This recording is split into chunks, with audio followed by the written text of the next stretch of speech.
김미아 씨 안녕하세요. 안녕하세요. 와, 얼마 만에 CBS 채널에 나오신 겁니까? 그러게요. 항상 그리워요. 그러니까 어떻게 지내셨어요? 예, 저는 잘 지내고 있습니다. 그러세요. 요새 교통방송 하고 있거든요. 라디오에서. 네. 박근혜 정부 블랙리스트에는 김미아 씨 이름이 있었지요?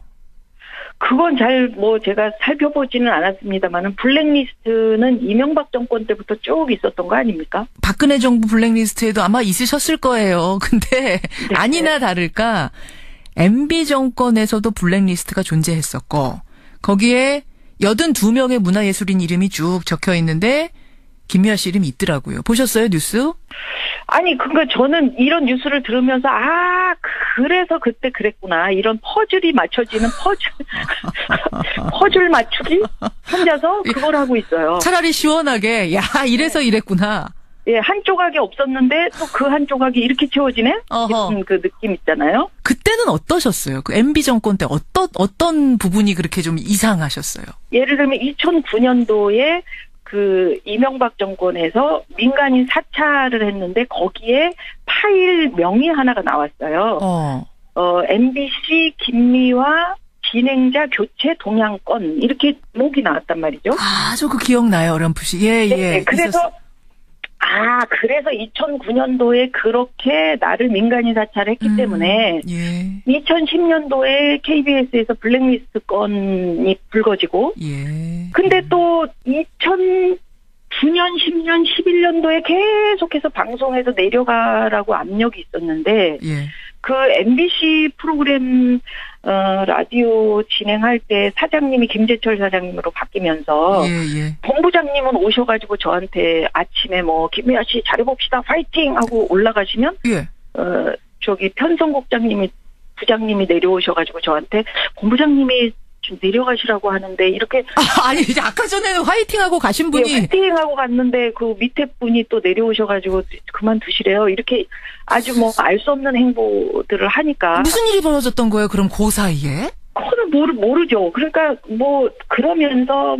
계속해서 KBS 블랙리스트 건까지 이제 거론하면서 과연 이게 김미화 씨가 퍼뜨리는 가짜인지. 잠깐만요. 그러니까 KBS 블랙리스트에 제 이름이 있습니다라고 그때 이제 김미화 씨가 기자회견 비슷하게 언론에 공포도 하고 하셨잖아요. 네. 했는데 그것이 김미화 씨가 가짜를 이야기하는 거 아니냐. 없는 걸 가지고 만들어가지고 이렇게 지금 연극하고 있는 거 아니냐. 하여튼 그 MBC에 있는 제가 그때 당시에는 시사 프로그램 엄청 잘했고 광고도 120% 팔리고 잘 나갔죠. 예, 솔직히 손석희 선생님하고 어깨를 나란히 맞아. 진짜예요. 저녁 방송. 그랬는데 그러면 MBC 식구들이 본부장님 이하 진짜 국장님이 저를 칭찬해줘도 시원찮을 마당에 제 인격에 대한 어떤 그 공격? 모독? 그런 것조차도 서슴지 않고 이런 일이 반복적으로 일어나다가 그 김재철 사장님하고 엘리베이터에서 우연히 만났는데 사장님이 라디오가 요즘에 시끄럽더라. 사실은 시끄러웠지도 않았었어요. 위에서 시끄럽게 계속 내려오셨던 거지. 저는 조용히 진행을 하고 있었는데. 일선에선 조용한데. 네네, 시끄럽더라. 그러니까 미화 씨가 다른 MBC에 좋은 프로그램 많으니까 골라봐라. 딴 프로로 가도 되지 않냐. 시사 말고 다른 데로. 네, 그래서 정말 괴로웠고요. 그냥 그렇게 퇴출당하느니 내가 명예롭게 내 스스로 관두는 게 낫겠다. 라는 생각을 했던 거죠. 그게 이제 MB 정권 때. 이제 와서 보니, MB 정권 국정원 블랙리스트에 내 이름이 있었던 거구나. 다 퍼즐이 맞춰지시는 거예요. 네, 라디오 진행할 때 어떤 사람들이 와서 대본을 보지 않은 동 갑자기 생방송을 하고 있는데 깜짝 놀랐어요. 어떤 사람들이요? 지금 추정하기로는 국정원 직원이라고 생각을 하는데, 무슨 어디 경찰이라고 그러나, 하여튼 검열하는 사람이라고 그러나, 이렇게 이야기하면서 그래서 PD가 막 소리 질러갖고 쫓아냈었거든요. 잠깐만요. 네. 이게 지금 1970년대, 80년대 얘기가 아니라 아니고 2000년대 MB 정권 시절의 일을 얘기하시는 거예요? 네, 저희 라디오 그 MBC 그 생방송하는 부스에 예. 갑자기 어떤 남자 2명이 들어와가지고 예. 그 대본을 좀 봐야 되겠다. 이제 와서 생각하니 그럼 그 사람들 국정원 직원들이었을 수도 있겠네요. 요원들이었을. 그럴 수도 있을 거예요. 왜냐하면 그 국정원에서 당시에 저희 집에도 찾아오고 이렇게 이제 국정원 직원하고 접촉이 있었다라고 제가 그 CBS 방송할 때 MBC 관두고 CBS 방송할 때 제가 그런 이야기를 했더니 국정원에서 즉각 언론에다가 그 보도자료를 뿌렸었죠. 김미화를 고소하겠다. 그런 일 없다. 그래요. 그래서 제가 다시 제가 SNS를 통해서 그런 일이 없다면 국정원은 반드시 준비를 해야 될 거다. 왜냐하면 저는 증거를 가지고 있다라고 고소를 하려면 해라. 나도 충분한 증거가 있다라고 얘기했더니 고소까지는 안 갔어요. 그 충분한 증거는 뭐였습니까? 직원이 왔었던 증거가 있죠. 집으로 온 증거. 여러 가지 증거가 있습니다. 그렇군요. 알겠습니다. 네. 이제 와서 보니 그 당시 국정원이 만들어 놓은 블랙리스트에 김미화 씨 이름은 있었던 겁니다. 그 모든 것이 그래서 벌어졌던 일이라는 거. 이제 알고 나니까 좀 오히려 속이 시원하실 수도 후련하실 수도 있겠어요. 예, 후련해요. 이제 제가 그 파일명만 있을 때는 이거 내용을 몰라가지고 어떡하지 이랬었는데 민간인 사찰 당했을 때는요. 근데 지금은 국정원에서 이름까지 지목을 하고 그다음에 그 대통령에게 일일 보고를 했다는 거 아닙니까? 그렇죠. 예. 그래서 이거는 사실 어떻게 보면은 이명박 대통령을 제 개인이 고소를 할 수 있는 그러니까 법정 싸움을 신청할 수 있는 그런 그 상황일 수도 있겠다라는 생각이 들어요. 그래서 생각 가지고 계세요? 한번 고민을 해볼 필요가 있을 것 같아요. 왜냐하면은 이런 일들이 어떤 대중 예술을 하는 모든 분들의 입장일 수도 있겠다. 그리고 이게 표현의 자유에 관한 문제일 수도 있겠다라는 생각이 들어요. 그러네요. 법적으로 가능하다면 그 길이 좀 험난할 수도 있어요. 또 고생하실 수도 있지만 MB 고소하겠다. 각오하고 그 길 가겠다. 이 말씀이시네요. 네. 한번 살펴볼 필요가 있겠다. 살펴보고 싶습니다. 살펴보겠습니다. 김미화 씨. 네. 멋있으세요. 정말요? 멋있으라고 드린 말씀. 역시 여전히 용감하세요. 감사합니다. 네. 그래요, 김미화 씨. 그나저나 나오신 김에 이것도 하나만 좀 질문 드릴게요. 네. 조금은 우울한 얘기예요. 특수학교 신설을 반대하는 주민들 앞에서 장애 아이를 둔 학부모들이 무릎 꿇는 모습. 저도 이렇게 마음이 아팠는데 김미화 씨는 어떠셨어요? 예, 물론 다 함께 마음이 아프죠. 저는 또 특별히 또 장애를 가진 아들이 있잖아요. 그러니까 그 엄마들이 남의 일 같지가 않았고, 정말 그 제대로만 서로 이해를 한다면, 더불어 함께 살아갈 수 있을 거다라는 어떤 기대감을 가지고 글을 올린 거거든요. 제대로만 안다면, 이해한다면. 서로에 대해서. 네. 서로에 대해서. 어떤 부분을 그럼 그분들이 지금 오해하고 계신다, 이런 생각이 드셨어요? 네, 특수학교가 이제 그 동네에 들어오면은 집값이 떨어진다라고 생각을 하셨던 모양이에요. 그래서 이제 제가 예전에 그 수서에 있는 일원동에 살았던 적이 있거든요.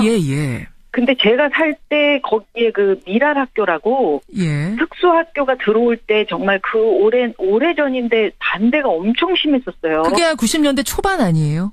네, 아마도 그럴 겁니다. 그래서 아파트 주민들이 연판장 돌려가지고 밤에 막 횃불 들고요. 공사 못하게 막 거기 그 앞에서 지키고 당번 서면서 그랬었거든요. 굉장히 격렬하게 반대를 했었군요. 네, 근데 거기에 이제 바로 그 미랄학교 옆에 아파트에 저도 살고 있었거든요.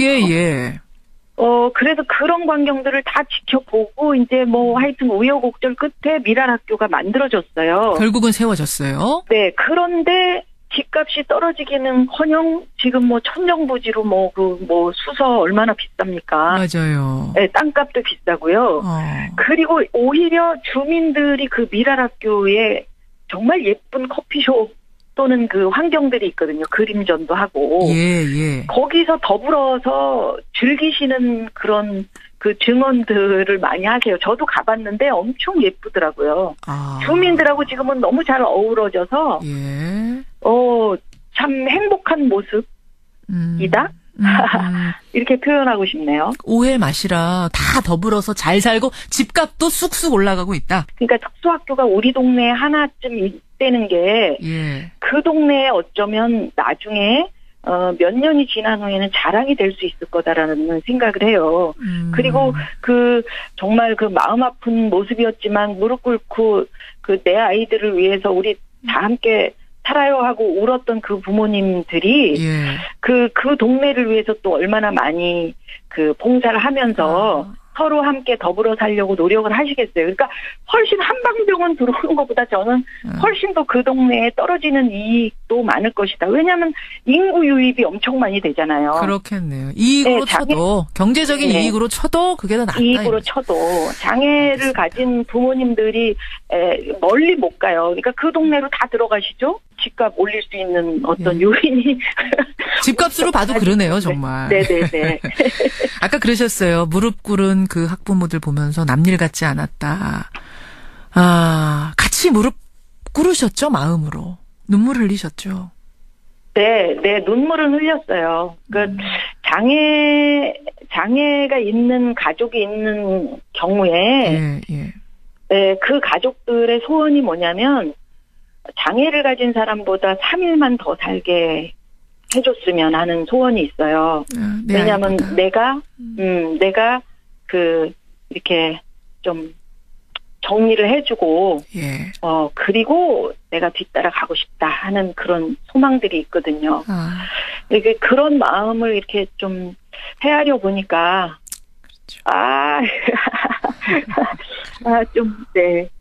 그랬습니다.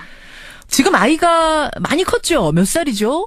저희 아들은 지금 33살이고. 33살. 많이 컸죠? 정도가 아니네요.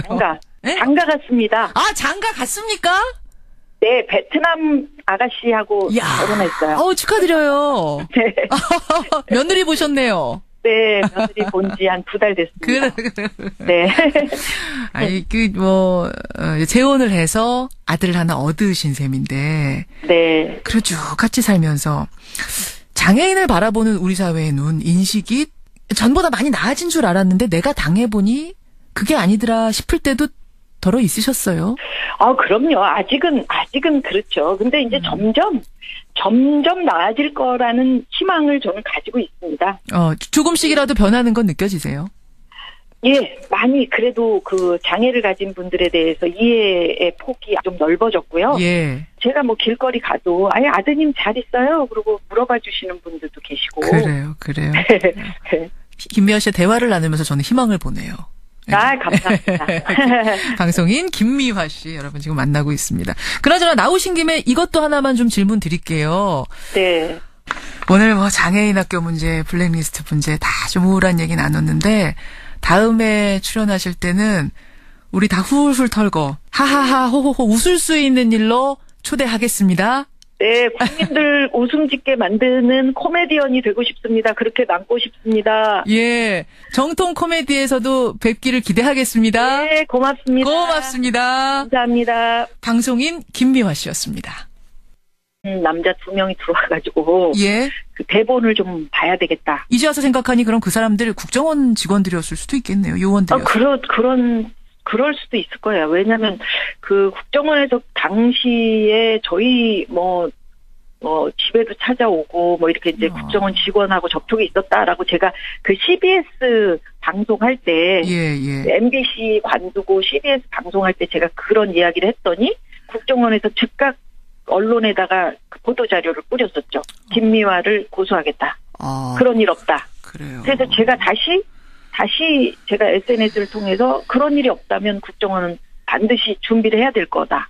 왜냐하면 저는 증거를 가지고 있다라고 고소를 하려면 해라. 나도 충분한 증거가 있다라고 얘기했더니 고소까지는 안 갔어요. 그 충분한 증거는 뭐였습니까? 직원이 왔었던 증거가 있죠. 집으로 온 증거. 뭐 여러 가지 증거가 있습니다. 그렇군요. 알겠습니다. 네. 이제 와서 보니 그 당시 국정원이 만들어 놓은 블랙리스트에 김미화 씨 이름은 있었던 겁니다. 그 모든 것이 그래서 벌어졌던 일이라는 거. 이제 알고 나니까 좀 오히려 속이 시원하실 수도 있게 후련하실 수도 있겠어요. 내려오셨던 거지. 저는 조용히 진행을 하고 있었어요. 일선에선 조용한데. 네네, 시끄럽더라. 그러니까 미화 씨가 다른 뭐 MBC에 좋은 프로그램 많으니까 골라봐라. 딴 프로로 가도 되지 않냐. 시사 말고 다른 데로. 네, 그래서 정말 괴로웠고요. 그냥 그렇게 퇴출당하느니 내가 명예롭게 내 스스로 관두는 게 낫겠다. 라는 생각을 했던 거죠. 그게 이제 MB 정권 때. 이제 와서 보니 MB 정권 국정원 블랙리스트에 내 이름이 있었던 거구나. 다 퍼즐이 맞춰지시는 거예요.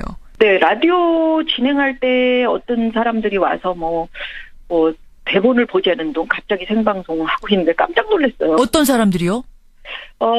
지금 추정하기로는 국정원 직원이라고 생각을 하는데, 무슨 어디 뭐 경찰이라고 그러나 뭐 하여튼 뭐 검열하는 사람이라고 그러나 뭐 이렇게 이야기하면서 그래서 PD가 막 소리 질러갖고 쫓아냈었거든요. 잠깐만요. 네. 이게 지금 1970년대 80년대 얘기가 아니라 아니고 2000년대 MB 정권 시절의 일을 얘기하시는 거예요? 네, 저희 라디오 MBC 생방송하는 부스에 갑자기 어떤 사람이 사찰을 했는데 거기에 파일 명의 하나가 나왔어요. MBC 김미화 진행자 교체 동향권 이렇게 목이 나왔단 말이죠. 저 그 기억나요, 어렴풋이. 네, 그래서 그래서 2009년도에 그렇게 나를 민간인 사찰했기 때문에 2010년도에 KBS에서 블랙리스트 건이 불거지고 근데 또 2009년, 10년, 11년도에 계속해서 방송에서 내려가라고 압력이 있었는데 그 MBC 프로그램 라디오 진행할 때 사장님이 김재철 사장님으로 바뀌면서 본부장님은 오셔가지고 저한테 아침에 뭐 김미화 씨 잘해봅시다 파이팅 하고 올라가시면 저기 편성국장님이 부장님이 내려오셔가지고 저한테 본부장님이 좀 내려가시라고 하는데 이렇게 아니 이제 아까 전에는 화이팅하고 가신 분이 화이팅하고 갔는데 그 밑에 분이 또 내려오셔가지고 그만두시래요. 이렇게 아주 뭐 알 수 없는 행보들을 하니까 무슨 일이 벌어졌던 거예요? 그럼 그 사이에? 그거는 모르죠. 그러니까 뭐 그러면서 뭐 계속해서 KBS 블랙리스트 건까지 이제 거론하면서 과연 이게 김미화 씨가 뭐 퍼뜨리는 가짜인지. 잠깐만요. 그러니까 KBS 블랙리스트에 제 이름이 있습니다라고 그때 이제 김미화 씨가 뭐 기자회견 비슷하게 언론에 공포도 하고 하셨잖아요. 네. 했는데 그것이 김미화 씨가 가짜를 이야기하는 거 아니냐. 없는 걸 가지고 만들어가지고 이렇게 지금 연극하고 있는 거 아니냐. 하여튼 MBC에 있는 제가 그때 당시에는 시사 프로그램 엄청 잘했고 광고도 120% 팔리고 잘 나갔죠. 네, 솔직히 손석희 선생님하고 어깨를 나란히 맞아. 진짜예요. 저녁 방송. 그랬는데 그러면 MBC 식구들이 본부장님 이하 진짜 국장님이 저를 칭찬해줘도 시원찮을 마당에 제 인격에 대한 어떤 공격, 모독, 그런 것. 조차도 서슴지 않고 이런 일이 반복적으로 일어나다가 그 김재철 사장님하고 엘리베이터에서 우연히 만났는데 사장님이 라디오가 요즘에 시끄럽더라. 사실은 뭐 시끄럽지도 않았었어요. 위에서 시끄럽게 계속. 김미화 씨 안녕하세요. 안녕하세요. 와, 얼마 만에 CBS 채널에 나오신 겁니까? 그러게요. 항상 그리워요. 그러니까 어떻게 지내셨어요? 저는 잘 지내고 있습니다. 그러세요. 요새 교통방송하고 있거든요. 라디오에서. 네. 박근혜 정부 블랙리스트에는 김미화 씨 이름이 있었지요? 그건 제가 살펴보지는 않았습니다만은 블랙리스트는 이명박 정권 때부터 쭉 있었던 거 아닙니까? 박근혜 정부 블랙리스트에도 아마 있으셨을 거예요. 근데 아니나 다를까 MB 정권에서도 블랙리스트가 존재했었고 거기에 82명의 문화예술인 이름이 쭉 적혀 있는데 김미화 씨 이름이 있더라고요. 보셨어요, 뉴스? 아니, 그러니까 저는 이런 뉴스를 들으면서 그래서 그때 그랬구나. 이런 퍼즐이 맞춰지는 퍼즐 맞추기? 혼자서 그걸 하고 있어요. 차라리 시원하게 이래서 이랬구나. 예, 한 조각이 없었는데 또 그 한 조각이 이렇게 채워지네? 이런 그 느낌 있잖아요. 그때는 어떠셨어요? 그 MB 정권 때 어떤 부분이 그렇게 좀 이상하셨어요? 예를 들면 2009년도에 그 이명박 정권에서 민간